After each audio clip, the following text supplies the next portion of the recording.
Hi there, welcome to Cocktail Mode, the podcast where me, Andy, and my good mate Dave usually take a retro game and try and pair it with a cocktail.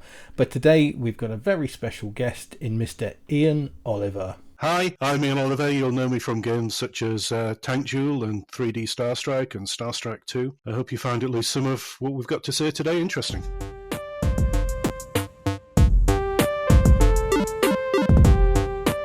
I see you getting me in the mood with some of the Spectrum stuff in the background. This is all your old stuff. This is I did this. I was mucking about with Dave, showing him the other day when we were recording, and I was going to take it down, and I thought, you know what, sod it, I'm not going to do that. Those two, budget-sized boxes, they weren't budget games, are from the second Spectrum I had way back in the day, and I still got them. It's a shame my camera isn't working because I've got some Starstrike mugs and a Starstrike on a little turntable and a display case behind me. So, well, I got sent them free because we did the deal with the Pixel Jockey guys, and they've re-released them. Yeah. This thing. Yeah, you've got one. Yeah. Lovely, yeah. Honestly, Starstrike 2 was probably the first game I ever properly fell in love with, I think. Right. So, yeah, you're responsible for my horrendous bank balance. It's your fault. Personally. Well, thank you for buying it. That's a rarity. Probably about 10% of the people have said, they played it when they were younger. I went, okay, did you actually buy it? And they go, hang on, let me remember. Yeah. I did actually buy some games, you know. So that was my first ever Spectrum, is probably what I played it on, which my brother got and had. Yeah. It came with, it was a proper playground deal he did, and it was with a million recorded games like everybody else had. So that would have been the first time I played it. Yeah. We probably wrote it on the first Spectrum we ever got. So it was probably still going strong. Tank Duel was one Spectrum and one cassette recorder and a load of A4 paper. Am I to understand that you probably stuck that label on with your own fair hand? Might have done, if that's an original. It is. We were in Lupton Hall of Residence in Headingley by then, so we were actually paying some students in pizza to stick the labels on for us, but it was done on the kitchen table in our Hall of Residence, yeah. That's amazing. Yeah, and we were students, just ending being students, so not a lot of outgoings, and I think we sold just over 7,000 copies of that, making a few quid a copy, and in 1981 pounds, suddenly you've got a ridiculous amount of money. Yeah, that's amazing for that time. No idea what we did with it. I wonder what students did with that much money. Well, and then Starstrike, we'd put the price up, and we were actually in a rented back-to-back terrace by then, and we understood the business a tiny bit better, and we sold over 50,000 of those. Ooh. Yeah, which 1983, you know. In fact, it would have been 84 and 85. I think Tank Duel was 84, wasn't it? Yeah, something like that. But you were self-published as well, weren't you? So that was all coming to you. Well, the distributors got a cut, and we had to pay the guy who was duplicating the tapes and printing the inlays. But yeah, there was a vast profit margin. I mean, you could say it would have been better using a proper publisher who knew what they were doing and schmoozed the buyers at WH Smith's and all this kind of thing, because we didn't have much of a plan. But, you know, we were doing our own thing the way we thought it was done. We had a bit of a leg up because of the Newsfield guys, the Crash guys. They helped us a lot with advice. Oh, nice. And the fact they were renting their office space from Andy Onions, his father, could have helped a bit. Are you saying that not all of those review scores were entirely earned? Well, you know, they've got this editorial wall, you know, there's nothing influences the reviewers, you know. It don't matter how much advertising you do. I think they were mostly honest. Oh, yeah. They did pan some stuff that needed panning, and, you know, there was often quite a big difference of opinions between some of the reviewers. So, but no, they were good guys. They gave us links with the industry and, you know, told us roughly what was going on. I mean, there wasn't hand-holding. It was just when we went down to see them, we'd have a good chinwag. Yeah. Oh, you need a bit of that, didn't you, when you're new? Well, yeah, we didn't understand things at all. We didn't know who the distributors were. We didn't know where most of this stuff was actually selling. And, you know, what helped was the review would come out in Crash. Distributors would start getting in touch with us. We'd be thinking about maybe getting around to finishing the game at some point, because they'd be reviewing a version where we hadn't quite worked out some of the finer details and we hadn't mastered it onto tape and all this kind of stuff. So, you know, all the boring bits. So I will admit we did occasionally. I mean, probably with Starstrike, I think we did keep going and reading the review to see what it was we'd told them we'd be doing with some bits. It's not good. Yeah.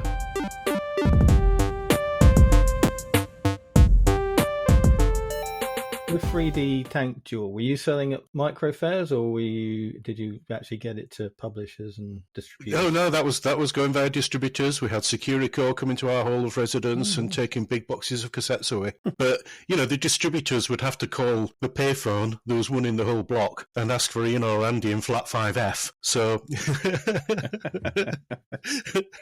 proper bedroom to billions. I don't know about billions, but it was it was bedroom coding. Yeah. Well, we talk about that a lot because our industry here in the UK kicked off then because of that. Yeah. Whereas 83 in the States is seen as the death of video games. Yeah. I mean, Bizarre.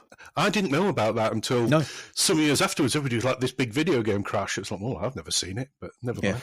I mean, it was quite common. When we did the Spectrum and other versions of Starglider, we went down to London to see Jay San, and he was in his bedroom with an Atari ST. That was how he was working at the time.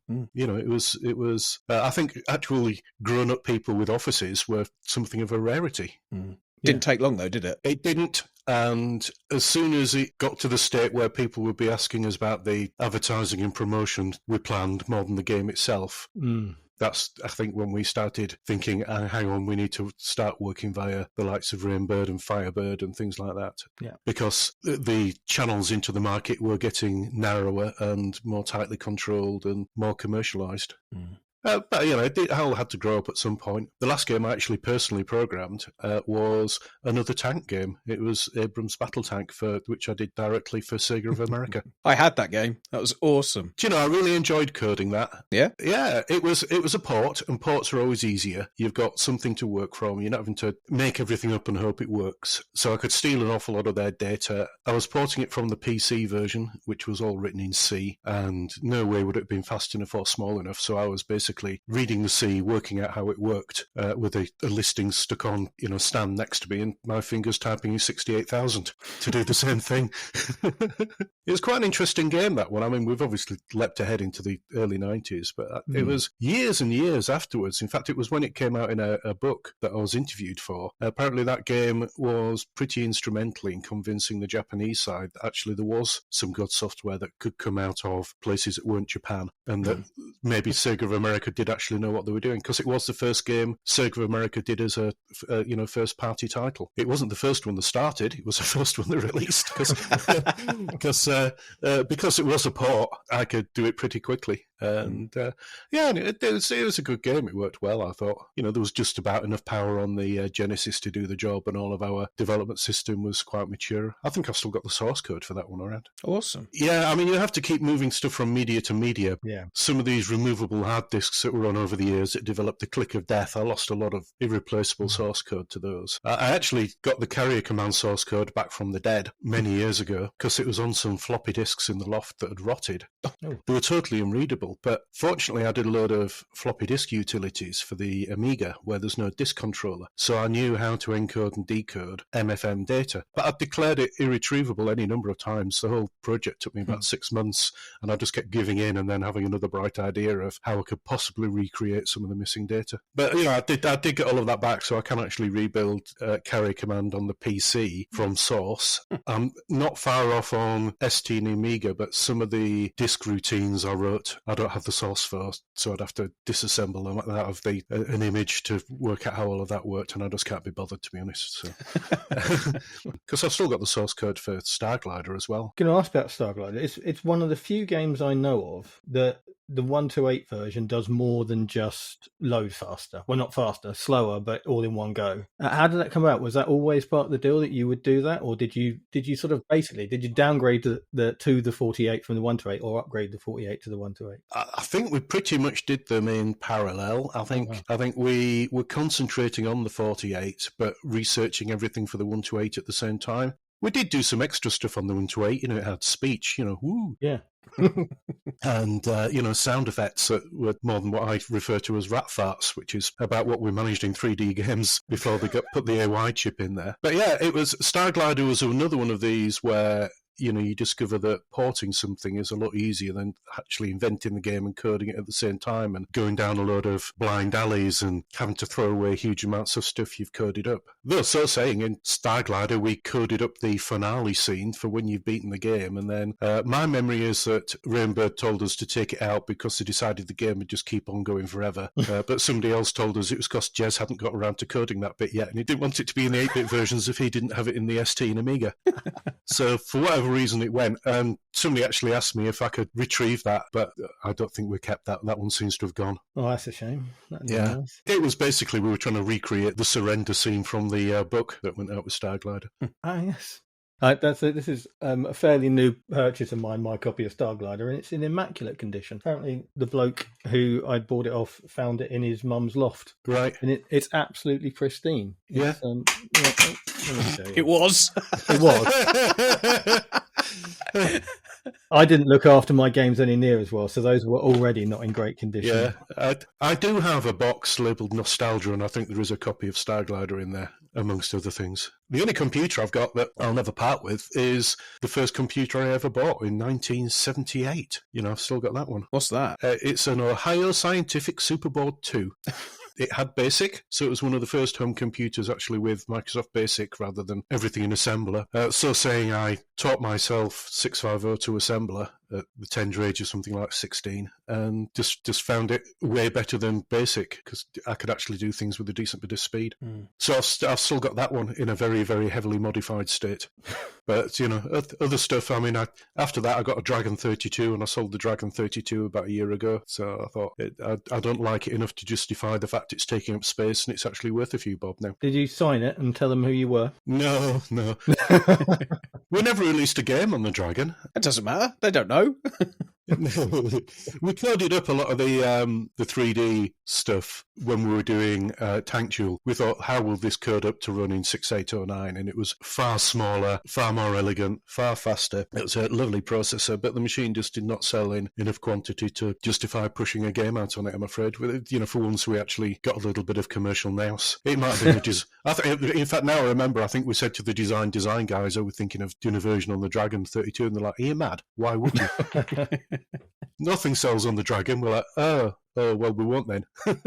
I think the other Olivers in the game industry have a similar tale. I think they got a Dragon because they heard it was better and ended up not doing anything with it at all. Right.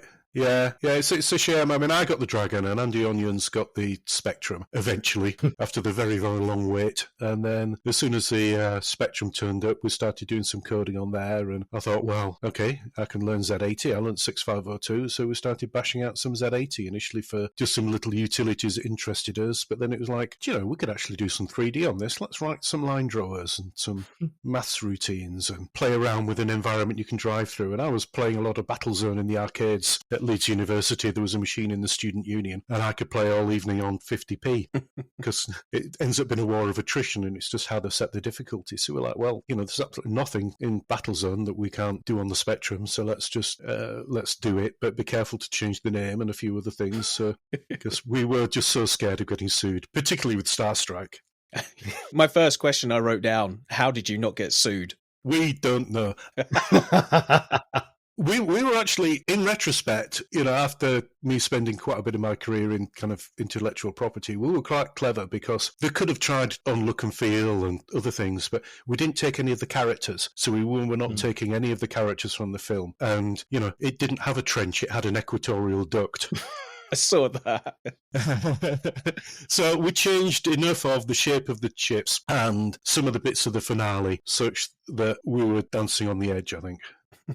Talking of the finale, how many levels are there? I have never in all my years, and I've played it. It's not something I go back to a lot, but every now and again I go and have a quick go at Starstrike because there's a couple of online emulators where you can literally just click and play without. Yeah. How many levels has it got? Because I've never got past level 5. It just keeps on. My memory is there's no limit. Well, it's the same on the arcade machine. It just keeps ratcheting it up the hardness. With each level, the enemy ships will fire more shots. The trench will become more crowded. Duct. All this kind of duct. Sorry, don't want to get sued. Oh dear. Me in my mouth. So Yeah, it just keeps getting harder. But that's the way arcade machines were. Oh, of course, there were very few arcade machines at the time had a kind of, well done, you've beaten it. In fact, the first one I remember kind of having an end was Dragon's Lair. And, people were playing that at the university many years afterwards. And there were some people who were so good at it, they finished it. And as soon as somebody had finished it, everybody stopped playing it. Well, you've seen the story then, haven't you? You've seen the film. We've done it all, yeah. So, yeah, maybe they do just need to carry on. I don't know. Nature of the beast, maybe. Yes. Now I remember, I think Starstrike 2 you can actually finish, and somebody got in touch with us and said, I've finished it. Do I get a prize? And we're like, no, we didn't expect anybody to finish it, but jolly well done. I've been playing it recently, and it's been slowly coming back to me, but I remember back in the day, I'm pretty sure I beat it, but because you've got a finite number of levels, you've got these star systems that have their separate planets, and all you've got to do, like it's easy, is beat them all. And then there's no more. Yeah. I don't seem to remember particularly anything happening. It's just you can't go, there's nothing else left to beat. Yeah, no, I must admit, I don't remember. We were getting, Starstrike 2, we were obviously having to invent the game as we went along, and some bits worked well and some bits didn't. And I don't remember enjoying the coding process on Starstrike 2 as much as we did Starstrike, really. No. Yeah, I mean, it was a good game. I really enjoyed coding all of the polygon fillers and things, which I think I rewrote the polygon filler at least a dozen times. Kept having ideas on how to make it faster, but I knew Z80 so well and the problem so well, I could actually lie in the bath with my eyes shut and rewrite the inner loop of the polygon filler, trying different register allocations and adding up all the T-states. Which I don't know how. That is definitely a young man's activity. I don't think I could do it anymore. It boggles my mind, Ian, all this stuff you talk about. I've tried to sort of teach myself to code on various things over the years and just given up because it just doesn't stick in my brain. I don't have the right mind for it. It sounds like you're the exact opposite. Yes, I like coding. I like technical challenges. I like moving on to pastures new. I don't do much programming nowadays. Every so often I'll have a problem to solve and I'll write a bit of Python and hack away in it for a while and get it doing what I want to do. But I started off as a youngster more into electronics because it's what people did before the computers came along. It was all practical radio and everyday electronics and all this kind of stuff. So I was playing around with electronics at primary school. So I've started getting back into that a lot more. I mean, I've always had one foot in the electronics camp. When we got the contract with Sega for Abrams, their development tools absolutely sucked. It was a Zax emulator that you downloaded the code to via a serial link, whereas we'd done our, SNASM assembler and debugger as cross-product. So I built a piece of hardware. You'll find pictures of it around on the web, just on Veriboard to plug into the Genesis to give me a development environment. As cross-products, we were always producing hardware, and later on I had a fairly big team of electronics engineers doing a mixture of actually circuit board design and FPGA work and VHDL for doing bits of chips. But, I managed to retire, an early retirement in early 2018, so many years ago. And since then I've been kitting out my workshop a lot more at home, and I do a thing called Repair Cafe where you rock up and people bring broken things and you fix them as quickly as you can. Oh, nice. I get most of the electronics because a lot of other people won't touch electronics. And I particularly like a lot of modern electronics. The least reliable bit is power supplies. Their internal power supply, a switched mode power supply or a capacitor dropper. Very scary high voltages and quite hard to work on, so nobody wants anything to do with them. Yeah, that's understandable. It is understandable, and that was me a couple of years ago. And I thought, well, I'm seeing an awful lot of high-end audio gear, which I know could live again. And I'm saying, I can't fix it because I don't understand this power supply. That's a bit embarrassing. So I just got a load of data sheets and just kept reading all the data sheets for all of the main chips that are in them. And I think the third thing I fixed was just over 2 years ago now, about 350, 400 quid Pioneer streaming receiver with a colour screen and all kinds of things. And the power supply in there had gone pop, and Pioneer said, it's not available as a spare. Okay, what about your service centres? Got in touch with them, and they went, well, if it's a power supply problem, we won't touch it. Do you know how dangerous those power supplies are? So I fixed it for him for less than £5 worth of parts.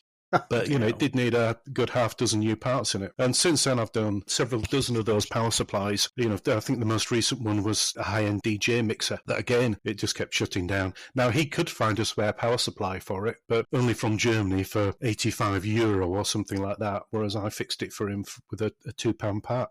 Brilliant. Yeah, it is. It's good fun. It's nice being able to do things like that. So I've been getting a bit more into electronics rather than coding, but I've never really differentiated that much between the two. You got any soldering tips for me? Because I try it every now and again. I'm awful at it. Yeah, there's a guy called Mr. Solderfix on YouTube who is very good to watch. And at the end of the day, you're trying to get molten metal to do what you want, and it's all about cleanliness and temperature and knowing how to keep the tip of the iron clean. Brass wool is by far the best, and if you buy it from China, it's probably steel wool coloured, brass coloured. Test it with a magnet, and if it's magnetic, throw it away and get some proper brass wool. But yeah, I do soldering that involves using a big binocular microscope, and to show people the intricacy of some of the stuff I do. You know, the banana for scale. I can't fit a banana in. And you'll show the thing to somebody and they'll be going, how small are those pieces of wire? So, well, you see that big white thing there? Oh, yeah, that's a grain of rice. And they look at you in disbelief. And that you've soldered, 20 different wires into a space about the size of a grain of rice. It's witchcraft is what that is. It's not easy if it's a manual skill, which soldering is. Watching videos of people doing it is, particularly people who are good at it and will narrate what they're doing, is the best way to learn it. It's like, if you're wanting to fillet a fish, you can probably look at some written instructions on it, but seeing somebody actually doing it with a knife makes a big difference. That's a fair point, yeah. Yeah, but, if I'm wanting to learn how a certain family of chips work, give me the data sheet. That'll give me, 100 times the information density of watching somebody talk about it. But everybody's different. Some people cannot learn from the written word, and some people like me are so impatient. I rarely watch an entire video. I skip through and I watch them at 1.75x with subtitles turned on, which probably tells you a lot about my boredom threshold.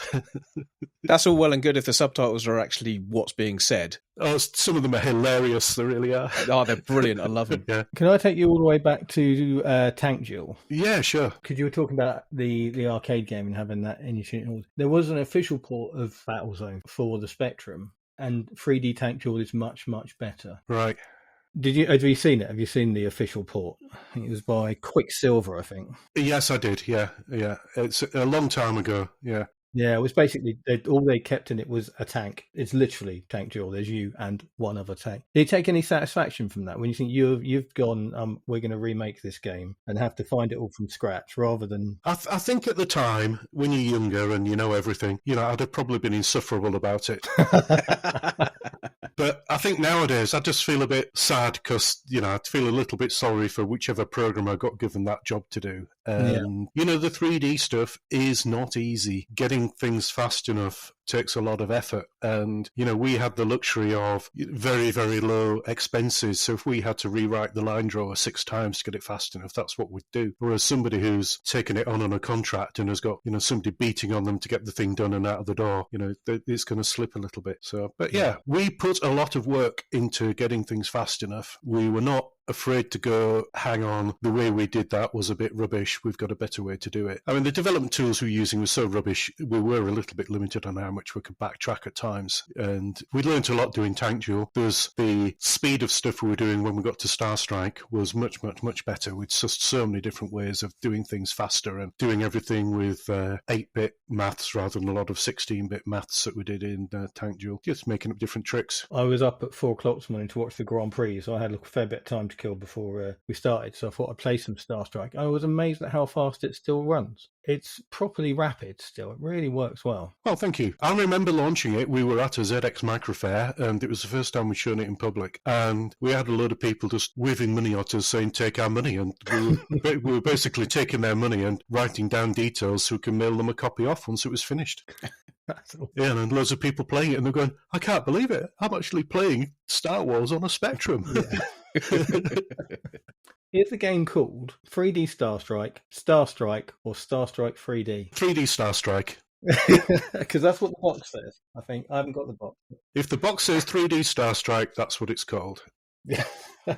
Yeah, I think during development we called it Starstrike, and I think somebody at the time said, you'll sell an awful lot more if you put the word 3D in there, so we did. Not wrong.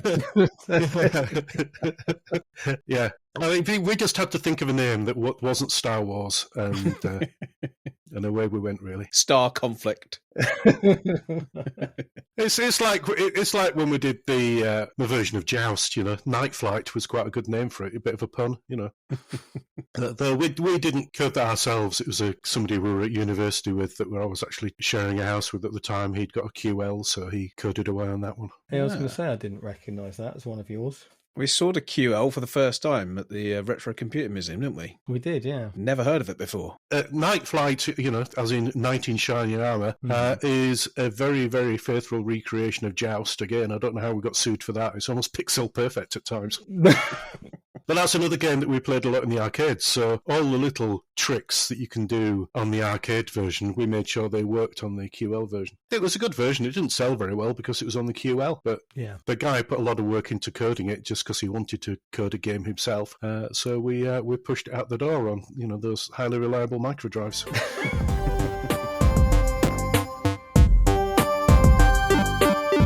I think it was Rico Holmes who made Alien Breed. He was the artist and designer for Alien Breed. He talked about how when it became more of an industry, he just sort of fell out of love with it and started to move away from it. No, it's exactly the same with me. Yeah. Yeah. Once it stopped being the kind of thing where you could do it just as a programmer and, you needed a team of artists and a team of this, that and the other, I was moving away anyway. I was moving more towards the development system side of things, the cross-products tools. We did start, we mentioned Powermonger by email. Yes. That was a game where I was not doing the coding on it myself. That was something done via our kind of sprites division. So I guess I was, am I listed as publisher on that? I think you asked me. Project manager. Project manager. Product is. Yeah, I think that's a reasonable description of what I was doing there, project managing it. But, it's the way it works is as you get more experience, you end up managing more and more people. I think when during my last year of employment, I got a team of 60 people on 4 continents. And, when I had to do my end of year salary review and the spreadsheets came through, there were in 11 different currencies for me to juggle with. Anybody who says that's fun and glamorous is frankly lying. So, you do end up getting further and further away from hands-on engineering, which is why I've always tried to keep doing a bit of electronics and a little bit of coding and things like that at home, increasingly towards the latter years. So, where I am in my workshop, which is, I say it's underground, I can actually look out on the garden. I've got big windows, but it is underneath the garage. But it's about 40 square meters, and I've got a homemade CNC machine and a 3D printer, and I've got a little annex off it, which is actually a World War II air raid shelter, which is where I've got my electronics lab. So yeah, I'm set up here. I've got all my toys. I was half expecting you to say that's where your the Sinclair C5 that you nicked was. I assume you had to give that back, did you? I did. I didn't have that in my possession for very long. The hilarious thing about them is the turning circle is so rubbish. Actually, trying to take some of those corners at Olympia at speed while being pursued by a security guard. You're taking out everybody's little stands of magazines on the corner of denting people's graphics. It was more a turning circle issue than a straight line speed issue. But actually, straight up there above my head, I'm pointing upwards, is my Tesla, so it's parked up above me. Oh, nice. So their flow's quite strong, so it's all right. Good. Yeah, I should hope so. Yeah, that'd be a hell of a way to go. yeah. Not only did he lose his life, he lost his third dimension. Crushed to death by 4 tons of irony. Oh dear. So there's not many people who've taken a C5 without the owner's consent, but it had to be done, really. There was beer involved, as with many of the truly great stories from the real-time days. We were very, very drunk at the time. Excellent. Glad to hear it. Yeah, that's what we like to hear.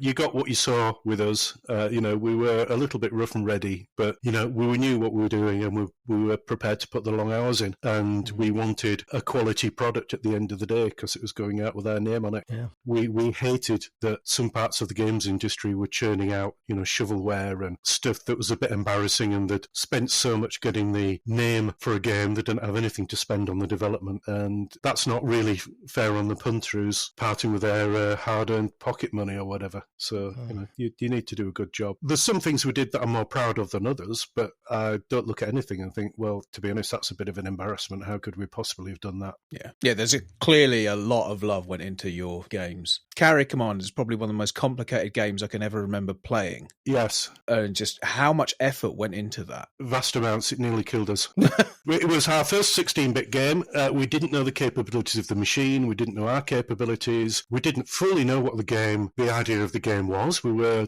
inventing the game as we went along. And we were basically trying to give people a big, intricate toy with very few preconceptions from us about how they would use all of those things to achieve their goal. We threw every gizmo in we could. We were like, well, we'll give people these. Will they actually be useful? Don't know. It's down to them to work it out, whether they're useful. Yeah, like, some of those defense buoys you can position around the ship in loads of different patterns. How useful are they? Somebody says they're, very useful. Somebody else said, I don't see the point of them. But it was giving somebody a great big sandbox and something to play in. And the development process was traumatic for the ST and Amiga because we were so late. But I think we signed the contract with Rainbird to do 7 or 8 versions of that in less than a year. It was probably something like 8 months we said we'd do them in. And, I signed that contract. I've got it upstairs. I can't remember if it was the day before or the day after my 24th birthday. So, we were not industry veterans with decades of experience under our belts. We were, a few scruffy 20-odd-year-olds who until very recently been university students biting off more than we could chew. But I think we produced something that has inspired a lot of other people. I've bumped into a lot of people in the industry who say Carrier Command is what inspired me, or it inspired this game, or I've just looked at it and thought, wow, you can just give somebody this great big open environment. And, you don't have to keep the game on rails and what have you. You can just let somebody free to play around. And Carrier Command's a game where you can just go in and go, I don't care about the enemy. I'm just going to play with some of these toys for a while. And I'm going to see how many planes I can land on one runway and make them all take off and all this kind of stuff. Yeah, it is a proper sandbox, as you said. It is. You say as well about the influence. I mean, for a game to get a remake and then a sequel like 30 years after it came out, there's got to be a lot of love for a game like that for someone to bother. Yeah, I mean, it was David Laggett off in Australia who, he picked up an awful lot of the Microprose titles in the end, and that was one of the ones he came back for. But he was behind the Bohemia version of it as well, which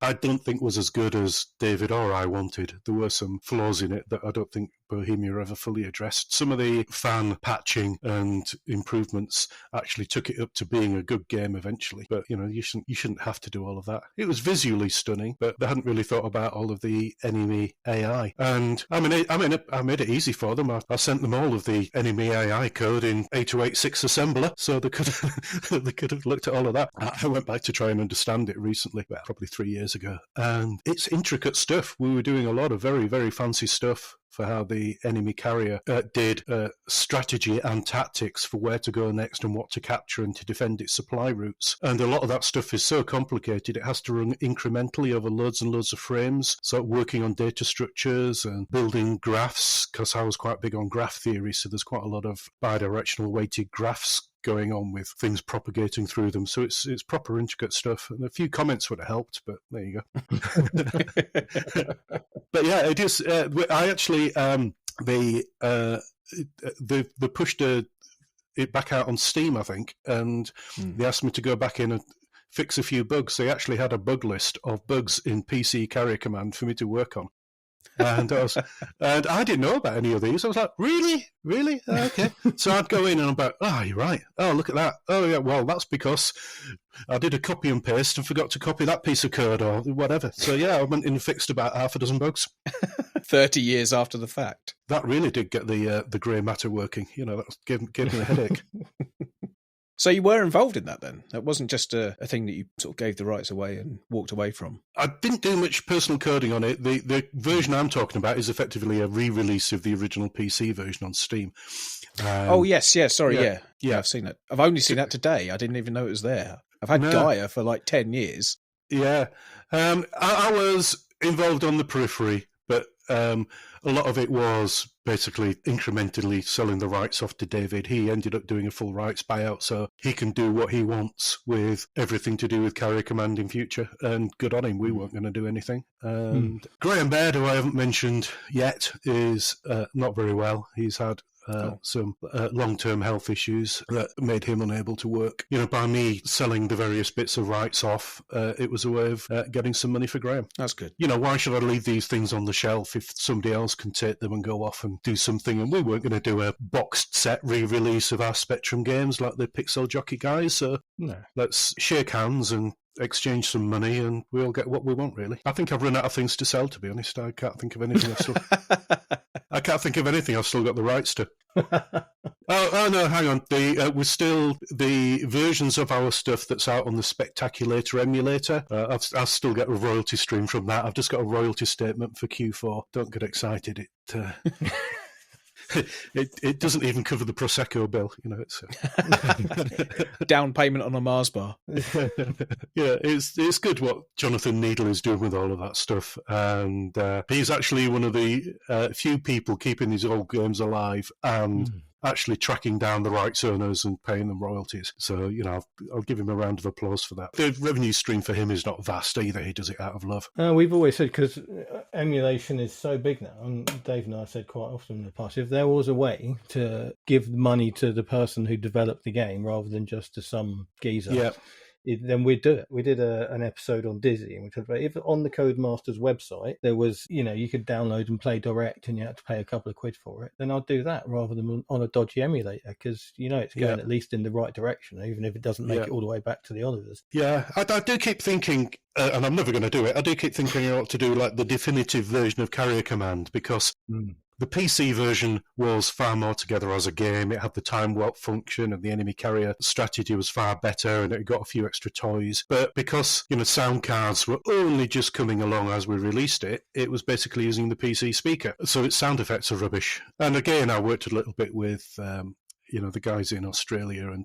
try and put some more modern PC sound into it. But, it's where do you draw the line, really? Which sound card do you do, and what drivers do you use? And it was all starting to become hard work. But I did identify all the key points in it where key sounds would trigger, and we did do some of it. Yeah, it really needs a proper rewrite, like like the guys have actually done. Of your games you made, is it your favourite, Carrier Command? I think it probably is.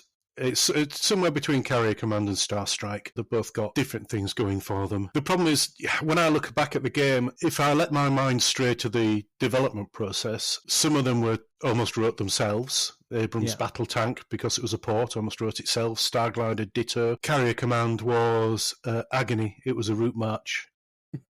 We ran out of time, we ran out of money. By run out of money, I mean, had to sell the car and having to work hard to keep the house. Wow.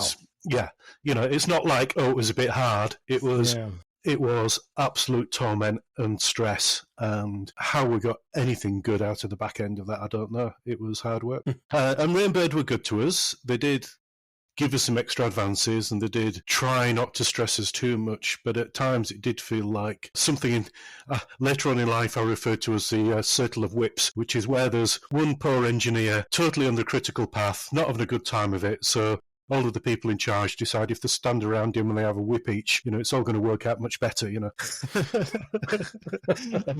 really, really doesn't. Yeah, that's not going to work. So, yeah, getting the best out of people in very, very difficult circumstances is, I think, one thing I did master quite well during my career. I knew how to get the best out of people without applying a lot of stress and just trying to solve their problems for them and what have you. So, how much of that was when you were at Sega? Because you were there at a really difficult time for the company. Was that part of that experience? At Sega? Well, I joined Sega at kind of the glory times, when just before Sonic came out. So I was there during the release of Sonic, which really propelled Sega into a very nice place. It was actually very strange being acquired by Sega, because you've been running your own thing for ages, and suddenly you're part of a great big multinational and reporting into California. But it was the start of a great journey for me, not just at Sega. The Japanese side, I don't think they quite knew why the Americans were doing it to start with, and then suddenly they realised, actually, hang on, these tools are very good. It is letting them do some great stuff. So I think I reported into the Californian side from 84 to 87, and then they went, by the way, you're reporting into Japan now. So, I switched to reporting into the Japanese side of the company, and, rather than flying to California a lot, I flew to Tokyo a lot, and I had to learn the language as quickly as I wanted, because people weren't going to translate for me in big meetings. What's easier to learn, like computer code or Japanese? Computer code, definitely. But I mean, if you're out in Japan a lot on your own and you're in big meetings on your own, you just learn it the same way you learn English, by osmosis. And I haven't spoken it in anger for 25 years now. So, it's I've slowly lost a lot of it. But I could follow what was going on in meetings. And the first time you're in a meeting with an awful lot of senior people, including, the chairman and president of Sega and a load of other people, and some things are being said where you think, hang on, there's a complete misunderstanding here that I'm going to have to correct. And you politely interject in Japanese and then switch to English to start correcting it. It takes a little bit of confidence because you could have got it wrong. So the first time I think I did that, the guy kind of put his hand out to kind of pause me a little bit. And I thought, oh dear. He went, Ian-san, you understood? And I went, hi, wakarimashita. So basically in Japanese, yes, I understood. Everybody in the room has a bit of a laugh and a gasp, and it's like, great, fantastic, carry on. What is it you want to say? And it's like, oh, well, thank you, I'm glad you said that. But, could have just gone, are you mad? What are you on about? I didn't say that.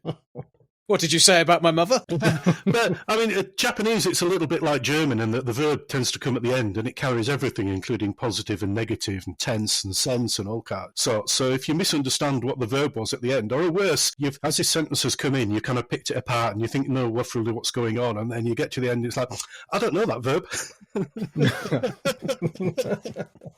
Throw that all away and hope the next sentence explains it, But yeah, I was there during, the Saturn years and the Dreamcast years. And Dreamcast was good. I still shed a tear for it. Yeah, we both do. Yeah, Dreamcast should have done a lot better than it did. Mistakes were made. It was too expensive to make. But that was what got me working closely with Imagination Technologies, who ended up acquiring my team from Sega when Sega hit hard times. So, I do interviews about my games career, but my games career really lasted hands-on 10 years, started with Tank Duel, finished with Abrams. Then I was with Sega, effectively development tools, project management, hardware development, all this kind of stuff. We designed all of the hardware for doing the debug on the Dreamcast. We had a lot of input into the debug features of the SH4 processor. And I was actually having one-to-one lunch with Hideki Sato in his office the day we announced to the press that we were discontinuing the Dreamcast. And Sega was getting out of hardware, which meant they didn't need my team doing all the development tools. So I had to find a new role for my team, which I did eventually with Imagination Technologies. And that was a wonderful move for us. We had a great time with Imagination. What did you do with Imagination? It's not a name I recognise. Imagination Technologies started off as Videologic, so we're just changing their names when we were acquired. They did all of the 3D technology in the Dreamcast. When we joined Imagination, the work on the DAB radio that became the Evoke had started, but we were brought in effectively to do tools for that and operating systems for that. So it was really development tools and operating systems, because Imagination had their own processor as well, which we were porting Linux to. So I had a Linux kernel development team doing Linux for that. And Imagination were having a good time, but what really made things happen is we had this 3D technology that we were going around and trying to interest people in. And just with the DAB, we were going to all of the big players in radio, the Sonys and the Roberts, and they weren't interested in DAB, so we did it ourselves. And we designed the chip, designed the PCB, did the industrial design for the radio, wrote all of the software, and that Evoke one sold huge numbers. But we were also going around, people going, we've got this technology that would be good in a mobile phone. It can do video encode and decode and throw pixels around. And Nokia was saying, oh, you don't understand, people want these little flip phones and blah, blah, blah, blah. And then this company in Cupertino called Apple came out with a thing called the iPhone, absolutely stuffed with our technology. And the phone starts ringing from these people who think, oh, hang on, we need one of these. But by then, they're a few years behind, Yeah. So, that was when that side of things really, really took off. But yeah, we were doing semiconductor intellectual property for all kinds of things. So, and, obviously, if you've got some share options, you can do fairly well from a company that suddenly seems to have some key parts of the mobile phone industry. Yeah, absolutely. So, yeah, Imagination was a good move. And, I wouldn't have got there without Sega, but I wouldn't have got in with Sega without Abrams. Getting the contract to do those games for Sega, that was not something I made happen. That was a guy called John Cook who was acting as an agent for us. He was out at some shows in America and he started chatting to Sega and he went, yeah, if you're getting the rights to some of these 3D games and you don't know what to do with them, I know a team of guys who can make this sing and dance, have a look at what they've done on 8-bit machines. So a little bit of serendipity. Yeah, well, you say that, but if you weren't any good, it wouldn't have happened, would it? I say this a lot to people. I hear quite a lot that, this happened. Oh, I'm lucky. I'm lucky that I've got this really nice house. No, you're not. You've worked really, really hard. I did work hard, and often at times, it was affecting my health. There was a lot of stress at various points. Carrier Command I've mentioned. There were some points in the imagination days when things were not going right, and you needed to turn things around, and you don't sleep quite as soundly as you should. But yeah, for real time, we were prepared to put the work in. We knew there was no alternative to putting the work in and having pride in the end product, and not just trying to make it good enough, trying to knock the ball out of the ballpark, as the Americans would say. Just make it so that people look at it and go, wow, which is what they should do if you're doing your job right. Yeah. Certainly what 11-year-old me did with Starstrike and Starstrike 2 in particular. Yeah. We've chatted quite a lot of times about the sort of carousels of budget games on the end of the shelves in Boots and WH Smiths, and whether I've projected it backwards or not, but I swear to God I can remember seeing the back of Starstrike 2 in one of those and just disbelieving that could be, because they were quite famous for, on the back of the box they'd put the Amiga screenshot on the Spectrum box, and they're like, that can't be a Spectrum. It's not. I mean, you contributed to 1986 being the greatest year ever for video games. 1986, you're doing filled polygons, as we called them at the time, on the Spectrum. It was just mind blowing. Yeah, but my favourite part of Starstrike 2 actually is the attract mode with the different ships driving. Yeah, there were some problems we didn't actually solve in Starstrike 2 to do with polygon things that we were forced to solve in Carrier Command. How can you have an aircraft fly in and go onto a lift and down into the deck of an aircraft carrier with everything still sorting properly? So you don't get polygons jumping the wrong side of other polygons. And yeah, people still ask us how we did it. Yeah. But I've actually written a code walkthrough for Carrier Command that spills the beans at great length. To be honest, it's and there was a lot of cheating. But if it's cheating and nobody notices, I've always said if you put the work in, it looks really, really good and people don't notice. But if you don't do it and you get polygons jumping around and, suddenly you move your tank somewhere and you're peering out through the side of an aircraft carrier that suddenly become transparent, people notice that. People notice things going wrong. And if you get it all right, just suddenly they stop noticing, and that's what you aim for. You still get that in modern games. Yeah, you do. They do. Some of these problems are difficult to solve. It's at the end of the day, you're not dealing with solid objects. You're dealing with a lot of things pretending to be them. Yeah. But yeah, we put the work in on Carrier Command. But some of the problems that we hadn't solved in for Starstrike 2 dictated what kind of ships we could draw. They all had to have a constant polygon ordering because we hadn't worked out good ways to sort them all, which we did later on for Carrier Command because we were forced to. We were doing such crazy shapes, and we thought, there'll be plenty of power. We can solve this problem. But at the end of the day, if you don't actually know how to solve the problem, if you haven't sat there and done the maths and done the engineering and worked it all out, you won't do it. But we were lucky in that we all had a pretty good maths background, and I did SMP maths, which did an awful lot of vectors and matrices, which often you don't do at A-level nowadays. And vectors and matrices and matrix operations are the lifeblood of 3D graphics. So we weren't strictly using them the way they are used nowadays because we hadn't invented all of these techniques back then. But we were doing it right, using maths and then working out how to do shortcuts. And I tell people about some of the shortcuts we did for some of the objects in Starstrike and Starstrike 2, and they're like, that's really clever. It's like, yeah. The best way to avoid the fact that the Spectrum sucks at doing multiplies is just don't do very many of them. You mentioned the ships in Starstrike 2. This is probably going to be the bit of the podcast where Andy asks his boring Starstrike 2 questions. Might as well get them all out of the way in one go. Do it. The little ship that flies in and nicks the steel pod off you. What evil person come up with that idea? Well, I don't know. It sounds like me, really. Honestly, it's one of those things, and it just feels, and especially at the time, I think it just felt so sort of dynamic and real. You're sort of heading towards, you've dropped fuel, you're heading towards, and then like out of nowhere across your screen, this thing just comes and nicks it. It's just, it feels really. Yeah. Somebody once referred to me as having a furtive imagination. I suggested they might mean fertile, and they said they really, really didn't.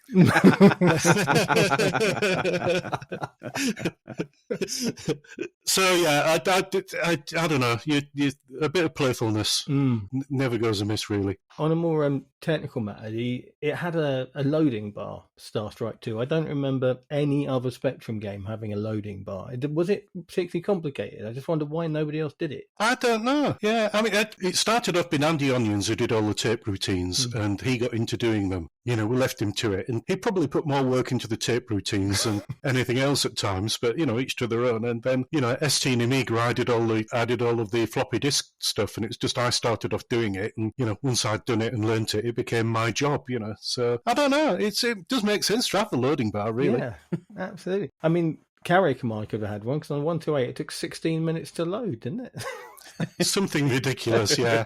Yeah, it's I do not miss the cassette days. I mean, Tank Duel, we programmed that all on cassette. So the amount of time I spent loading things, you'd be working on a piece of code, so you'd load your binary, you'd load the last piece of code you wrote, you'd assemble it in, because we didn't have a linker, we were patching it in. You'd run it, you'd do something, and then it'd go blank screen, copyright Sinclair Research. And you'd swear a lot, and you'd know that the next 10 minutes of your life we're going to be reloading everything, just so you could have another go at working out what the hell the bug was. If I hit cassette, Tank Duel's got a lot to do with it. By the time we were doing Starstrike, with the microdrives were coming along, and everything was wonderful.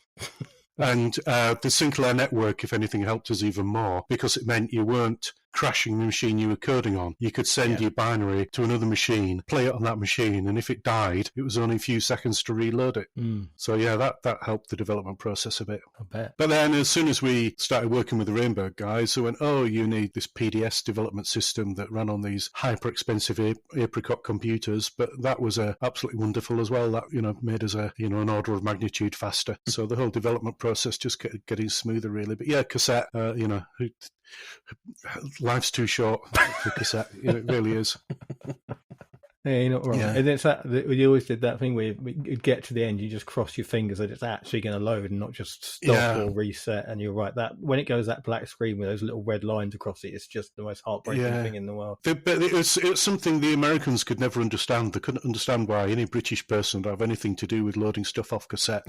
Just spend the money on a disk drive and move on. I mean, it was done for budgetary reasons. It was the way it was done. Though that my Ohio scientific computer, that I was loading stuff on cassette on that, but it's if you look at any articles on it in the US, everybody's added the optional floppy disk interface to it. And probably a printer as well. I do not know how many tables I had to wait and how many dishes I had to wash to afford my Superboard 2. It was a lot.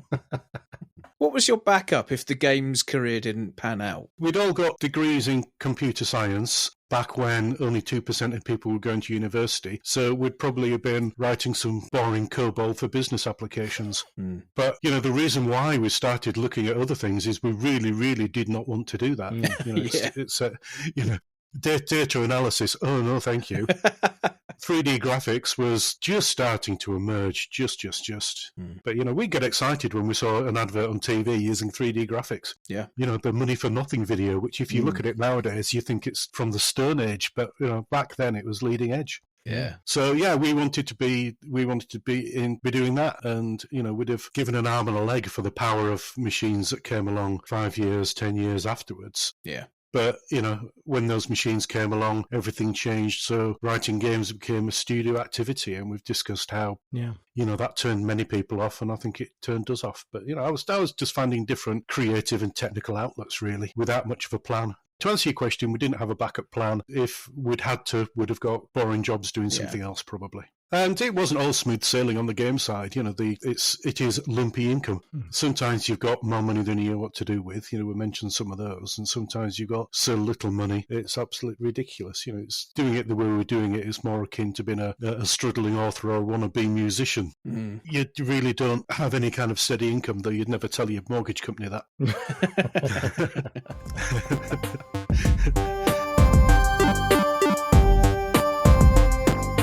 Back in 1998, I found a text interview you gave to the World of Spectrum website. Right. And pretty much their last question on it was, what would you say to someone still using a Spectrum in 1998? And you said, go and buy something with Sega on the box, basically, because I guess you were. Yeah, that sounds like me. Yeah. Yeah, buy something modern and make sure it says Sega on the box. Yeah, something like that. Would you still say that now? You can't. I went to Crash Live pretty much exactly 2 years ago and did some interviews there and a lot of signing of stuff. And, no way would I put a damper on things. But, these people are far more teary-eyed and romantic and nostalgic about those times than I can really manage to be. So, I have to pretend to be interested, and they can't quite understand why I'm not in the Spectrum Next scene, and I don't know this person who's recreated this and all this kind of stuff. And it's like, I say to them, I was a games programmer for 10 years, and I've got fond memories of it, but, it's not where I am now, and it's not what I spent the bulk of my career doing. So, yeah, I can shed a tear for the Dreamcast, and I can thank the Spectrum for what it did for us, but that's their thing, and I find it interesting, but I'm not going to match their enthusiasm, and I shouldn't try. But they wouldn't match my enthusiasm for electronics or micro soldering or some of the other things I've ended up specialising in repairing. No, the enthusiasm of a dedicated fan base can't be matched, can it? It really is something almost scary at times.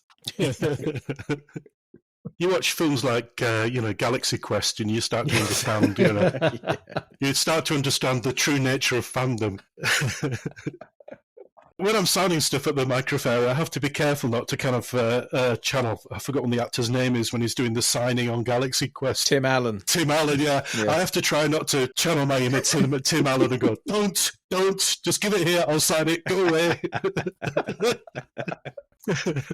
I want to meet you at one of these events now and just go full fan, just to get the response out of you. I've had people go, "Oh, here's my original Starstrike 2," and I go, "Is it one of the rare unsigned ones?"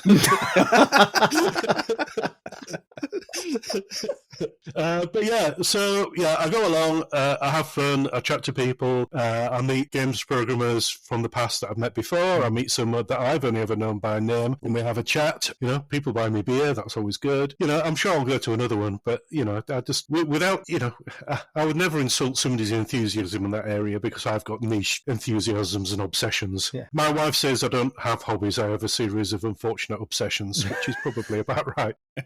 So, but, I'm not going to, match their depth of knowledge, and most of them have played Starstrike far more recently than me, so they probably know it better than I remember it, because time does erode the memory, and I think time has slowly faded some of the trauma of things like, the Carrier Command development process, but it was a difficult time, and, you have to remember these things if only to avoid over-promising in such a rash way in future.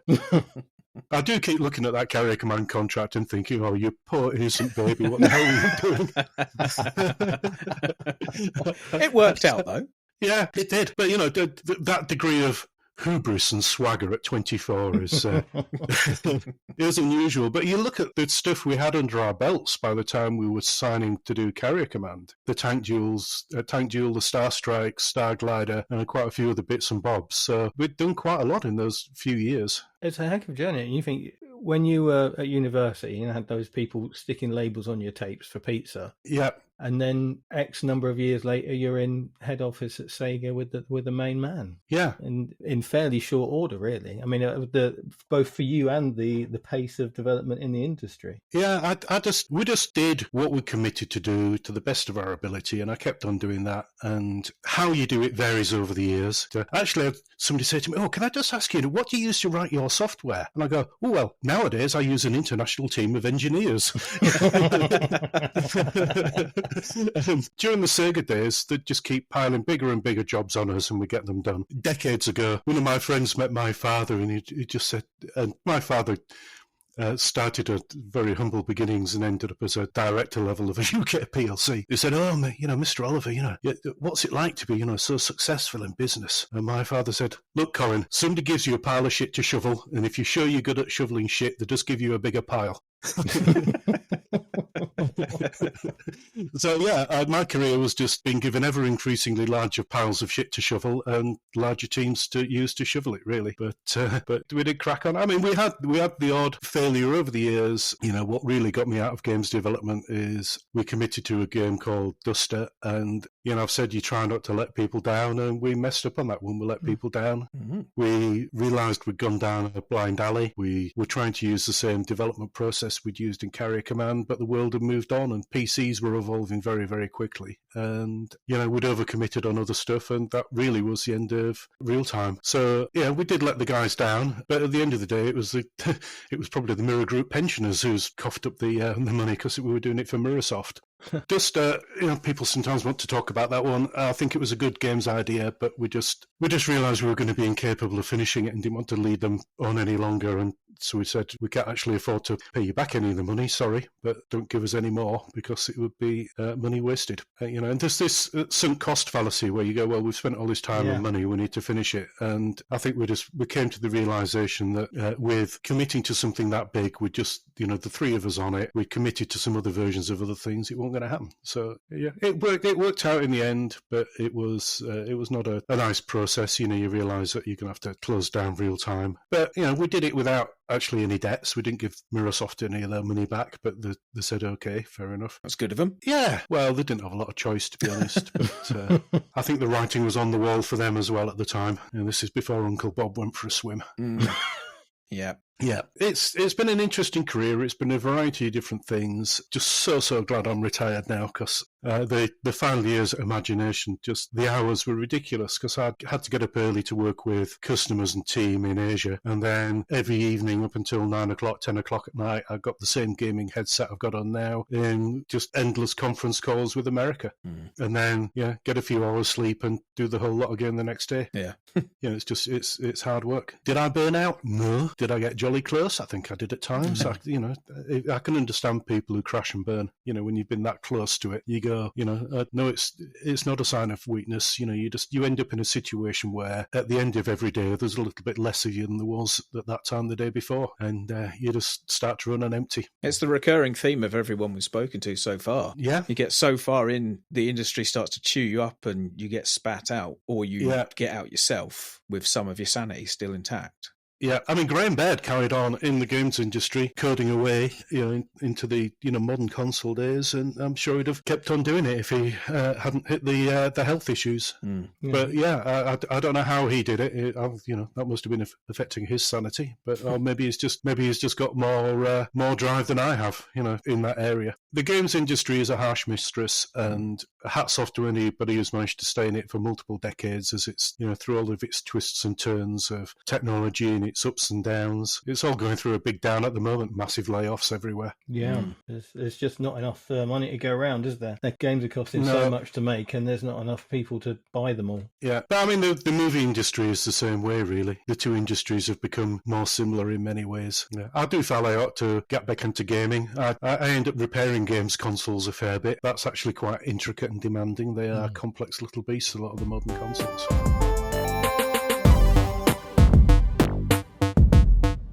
You've talked quite a lot about sort of making games and being involved in the industry. Have you ever played much? Every so often something would catch my imagination and I'd play it for a while. But no, I don't think I was ever an avid gamer. Avid reader. I've got vast numbers of books, but no, not an avid gamer. I mean, it was an industry I had a lot of fondness for, and I got a lot of interest in it, and there would be other people's games we'd play, but, I wouldn't be playing games into the early hours and things like that. No, it's just quite interesting because Mike Persane, who made Desert Strike, we spoke to him, and he basically made free games and then got into the industry, made free games and then got out, and he'd never really played games much. He'd never really, and that was it. That was him done with the whole thing. I can relate to that, But you get the same in music. There'll be somebody who'll go into a band and they'll do a few things and have one hit and then get married and realise they need a regular income and hang the guitar on the wall for the next few decades. Or they move into production. Or they move into production, yeah. I fix a lot of audio gear as well, effects pedals and a DJ mixer that I mentioned earlier that I fixed. So it's interesting. Excellent. At the end of the day, I'm an engineer. I've always been an engineer, and you need an engineering outlet, but it doesn't really matter what that is. It doesn't have to be games. It was games when we made money doing the games, and it was other things when there was money to be made doing other things, really. We didn't push out a game on the Dragon for good, solid commercial reasons. Maybe we should have been true to the art and done, I've done it because it had to be done. It's such a beautiful thing. But no, it's just... it's a lot of work. And if you're not going to see some income from it, you're not going to be able to keep on doing it. You need to be able to pay the bills. But yeah, if I was starting off again, I don't know what I would go into, really. Probably more the electronic side, because it's where I started. But, I don't know, really. You often don't get to choose the opportunity. One just pops up. I met like-minded people, and Andy Onions and Graham Baird, and we decided, hey, let's do a computer game. And we all like 3D graphics, so let's make it 3D. What we're going to do? Oh, here's this one in the arcades. We'll take a few ideas from this one, maybe. A few ideas is a bit generous. Where do you get your ideas from? Or we just go to the arcades and look. Take a notebook and a camera. look what Atari are doing. Yeah, no, there's nothing. And people go on about all this AI nicking people's writing and nicking people's artwork and things like that. And you say to an artist, "Have you ever been to a gallery and looked at other people's artwork?" "Oh yeah, I spend a lot of time in galleries." "And have you been inspired by it?" "Yeah." And you take ideas from it. Say to an author, "Do you read other authors' books?" "Yes, of course I do."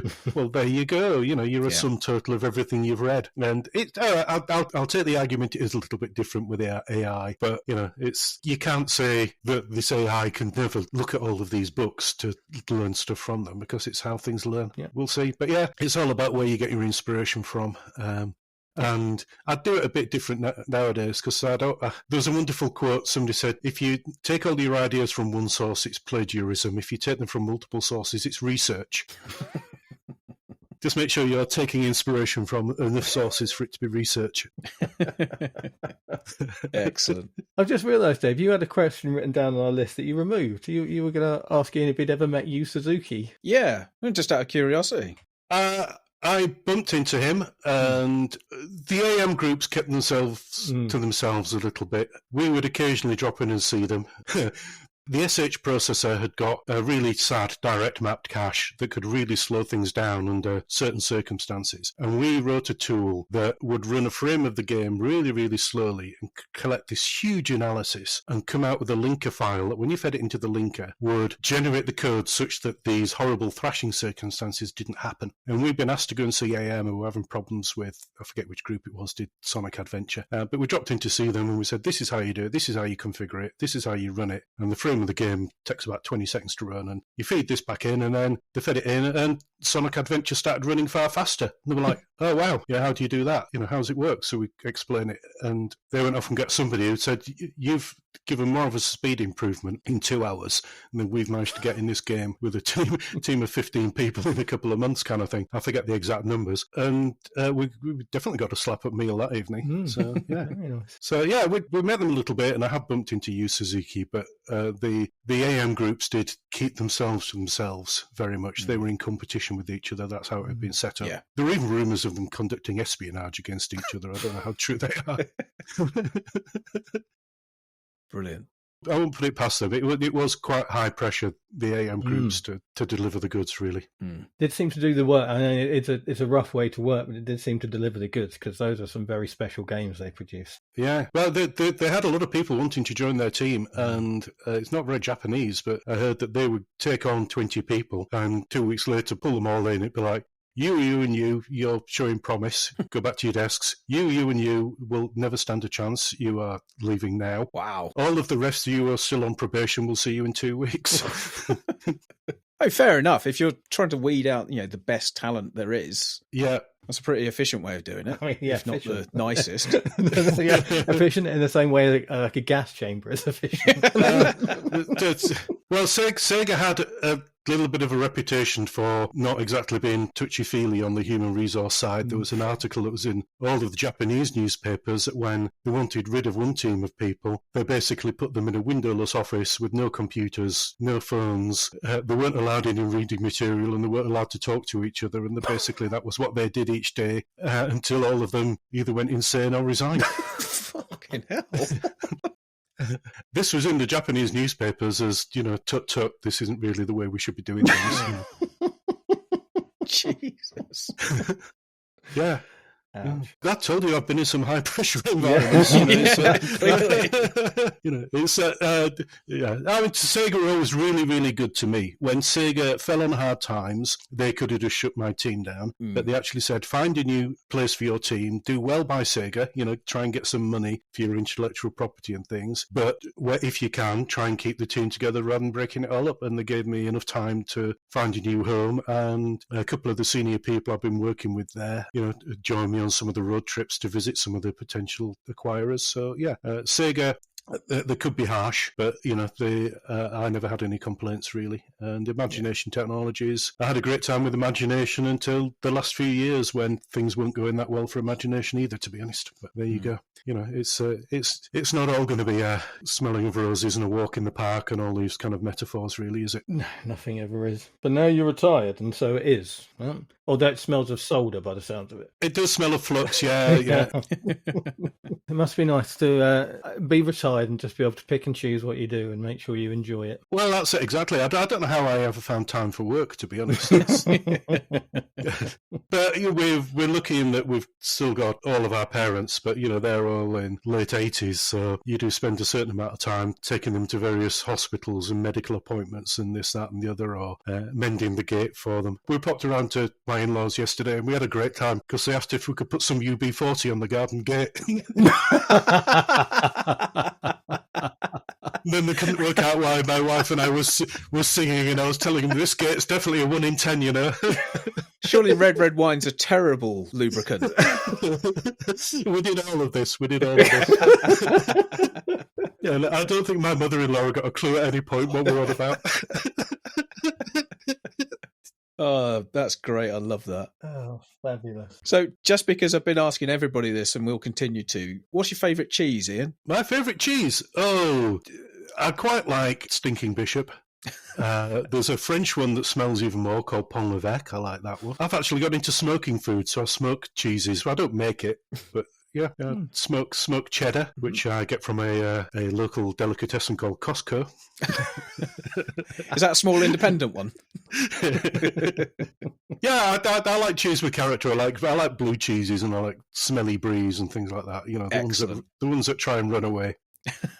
And Baron by God is another really good one. You can get the Baron. I once bought some from Borough Market in London and brought it home on the train, and it really doesn't travel.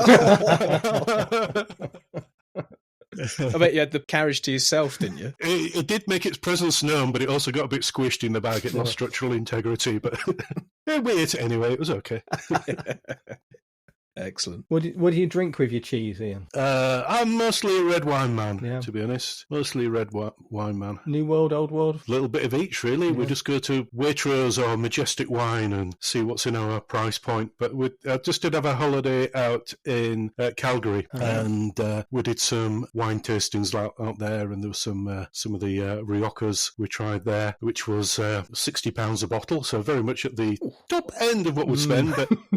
Have you ever in your life had a favourite cocktail? Well, I mentioned John Cook earlier, and he got me into the Long Island iced teas. Good man. Any evening that starts with Long Island iced teas, particularly if John Cook starts singing "Get It Down, You Zulu Warrior," you know it's going to be a really, really fun evening out in Las Vegas. Love it. And let's just say, if John Cook's behaviour gets you chucked out of a casino, you can't just get in a cab and go to the next one along because they all chat. You get a hand about the size of a dinner plate in your face and somebody tells you can't come in.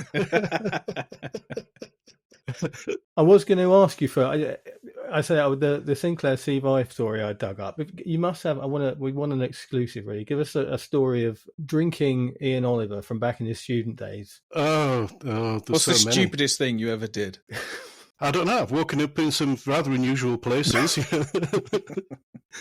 I was out drinking in Tokyo, and it got to the time of day when the trains have stopped, because the trains stopped just after midnight, and you're far too drunk to get in a taxi. And you're out in Roppongi, which is a kind of foreigners' playground, the Gaijin playground. And I'd lost the guy I'd actually started the evening with. He'd gone off in his own direction, and I thought, what I'll do is I'll have a little lie down in this beautiful leafy glade here and just have a little bit of a nap. And I woke up in some really rough shrubbery next to some public toilets.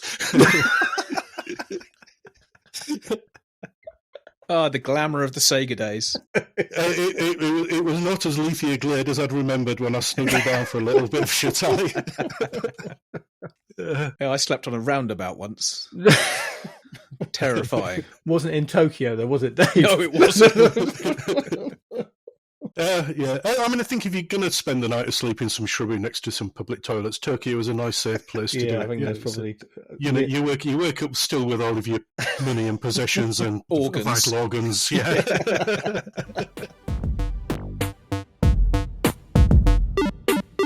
Right, Dave. What cocktail did you pick to go for...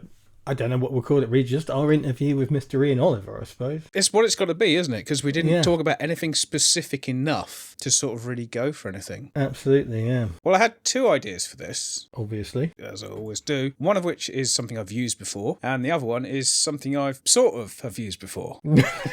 So I was going to go for the Tokyo iced tea, right, which I already used for Tokyo Highway Challenge, in reference to his time in Tokyo and the fact that he mentioned the Long Island iced tea. He did, yeah. But when I realised I'd already used that, I thought, I'll go for just the basic Long Island iced tea, because that's an amazing drink, and I've never used it before. I have once in the pilot Pac-Man episode that never aired. Don't think anyone actually has ever listened to it because it's dreadful. Yes, I think perhaps you, me, and maybe my wife suffered through it when in our virgin episode of making a podcast. Yeah, the cherry pop did not go well. No, it did not. It was a technical disaster. I can't remember whether it was actually any fun to listen to. I tell you what, the format is almost there. Yeah? From day one. Such as it is. Yeah, exactly. If we ever turn into world-leading podcast superstars, we'll have the confidence to put it out so you can laugh at us. But until then, I would hate anybody to the first thing they found of ours to be that, because they would never listen to anything else ever again. But yeah, that was Pac-Man, for which Dave chose the Long Island iced tea. Yep, seems almost pointless to describe it, but it's half a shot each of 5 clear spirits. So it's white rum, gin, vodka, tequila, and triple sec. But they variously change in and out with other spirits. You ask for a Long Island iced tea, you're not always going to get that list. No, but you're always going to get hammered. You are going to get very, very drunk because you've got all of those 5 shots and then the rest of the glass is filled with Coke, which just makes it taste like Coke. Yeah. So the first time I ever had this, I was on a stag do in Budapest and I had 3 in like half an hour because 2 of the people I was with didn't want theirs. And I thought it was delicious. But yeah, it is a lovely drink and it is a proper get you shit-faced cocktail. It's a proper summer drink, isn't it? And it is so strong but so drinkable that it's a good one. But yeah, as Ian said, if it's shouted at you, get it down, you Zulu warrior. You have to knock them back. Nice one. I mean, yeah, you've technically done it before, but only technically. No one's heard it. Exactly. We'll let it slide. Good. There was another one that I had an idea for. You mentioned it on Metropolis Street Racer. There's a drink called London to Tokyo. Yes. And I was going to change one ingredient and call it Leeds to Tokyo. Which would have been Ian's career path. But leads to Tokyo and back again. Can't remember what was in the London to Tokyo, but you imagine it's going to be gin and sake, wouldn't Gin you? and sake, yeah. Yeah, so what comes from Leeds? Nothing.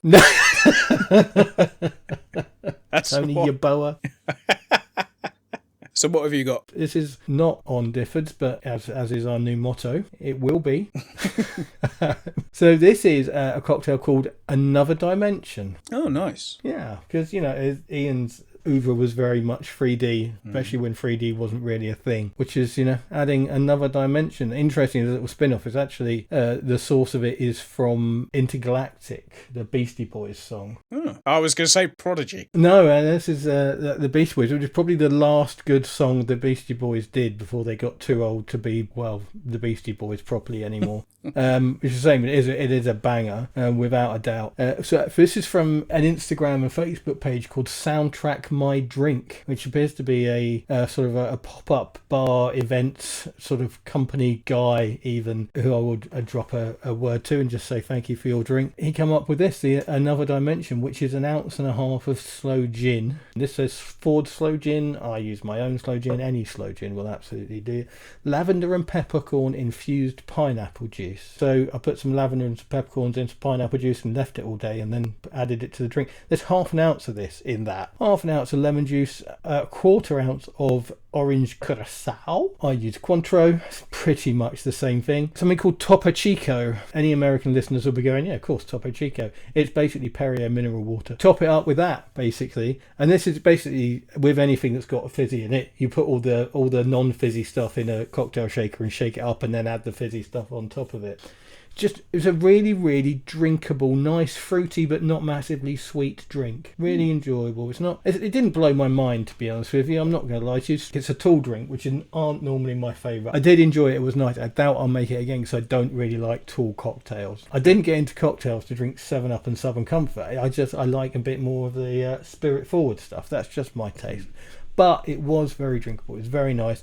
Very fruity, but not too sweet, which I thought was quite pleasant. Pineapple's a good choice for a fruit juice, I think. Yeah. Because you don't have that, like, cloying sweetness that orange juice has to it. No, and what I will say is I think the mineral water is nicer than just soda water, because tonic water's got a flavour to it, and that's, Yeah, it's fucking horrible. What is it? The flavour's called in tonic water. Quinine. That's it. Yes. So you can't 1-to-1 that. But soda water doesn't really have a flavour, and mineral waters, it just seemed much crisper. I think, I don't often have mineral water in the house, but I'd be happy to sub in mineral water for soda water in any manner of drinks. It was just really nice. It was just a bit more fresh. My main takeaway from this drink was that I think I'm going to use mineral water when it says soda water in the future in a drink. I'll give it a shot, see how it comes out. It was very nice. I look forward to you forgetting to do that. Do what? It would be funny if it wasn't so true. If what wasn't true? You can't use the same shit joke twice in one sentence. What shit joke? Season 4 is going to be you on your fucking own at this rate. Next time on Cocktail Mode, me and Dave are going to be talking about, without doubt, the greatest arcade machine of all time. Dave's pulling a face at me down the video. When it came out. Okay.